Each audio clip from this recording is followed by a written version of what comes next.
you, Mr Deputy Speaker. Recent reports that the Australian National University will be cancelling well-advanced plans for a degree course in Western civilisation will reject a $2 million offer of funding from the Ramsay Centre on what are undoubtedly ideological grounds. Demand that we ask a simple question, Mr Deputy Speaker. Now, is the Assistant Minister concerned, as I am, about a growing perception that our universities are not open to debate and are not delivering on community expectations, despite being provided with record funding from the taxpayers who give them social licence to operate? What is particularly telling in this case is the simple fact that opponents of a degree course in Western civilisation clearly see as self-evident that such a course would present an uncritically positive view of its subject matter. It says a lot about how these academics approach teaching their own courses. Surely academics who believed Western civilisation to be a bad thing would strongly encourage a critical examination of the subject. After all, we often say that those who can't remember the past are doomed to repeat it. But staff at ANU oppose such a course because they know how their university really works. They know, for example, how ANU's equivalent Centre for Arab and Islamic Studies works.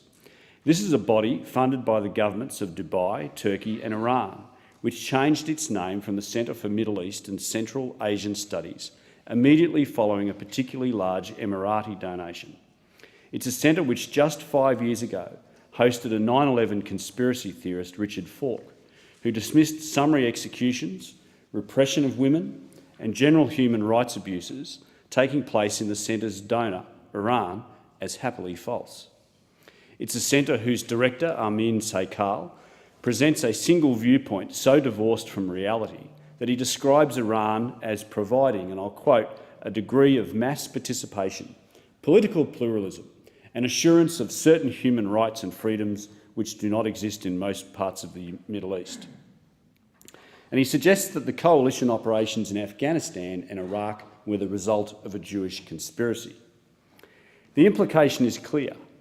At ANU, to study a humanities subject is to have rammed down your throat whatever the predominant groupthink position supported by the donors is. This is not education, Deputy Speaker. It is indoctrination. It will not produce inventive, cutting-edge thinkers for the 21st century, but slavish drones for whom new ideas are a threat rather than an opportunity. We can't afford to create a generation of Australians who have been denied the chance to think for themselves in a world where knowledge and innovation will be the economic drivers of our future. Would the Assistant Minister therefore please outline to the House the importance of a strong and intellectually rigorous university sector in an increasingly competitive world economy, and what threat is posed by the abandonment of intellectual freedom? Mr Deputy Speaker, those who've sought to restrict freedom or enforce agreement with their own ideas have always known that the first and most important task is to control the language of the debate. We see a version of it in political discourse in this place, sadly, all the time. That's why the Leader of the Opposition and members opposite insist on dishonestly describing the Coalition's ever-increasing, even record funding of schools and hospitals as cuts. They know, as the many advocates of a narrow, left-wing, anti-Western worldview in our universities know, that he who controls the language of debate has gone a long way toward winning before it even begins. Sadly, we're seeing the results in universities in my own state of Queensland, where UQ students report that they have been marked down in assignments for using words like mankind or describing ships with the grammatically correct pronoun as she.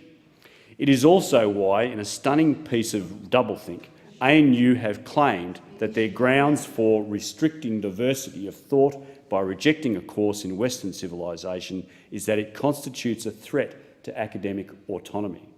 So finally, is the Minister concerned, as I am, by the apparently rising policing of politically acceptable language in our universities and the impact this will have on the diversity of viewpoints which can be properly expressed?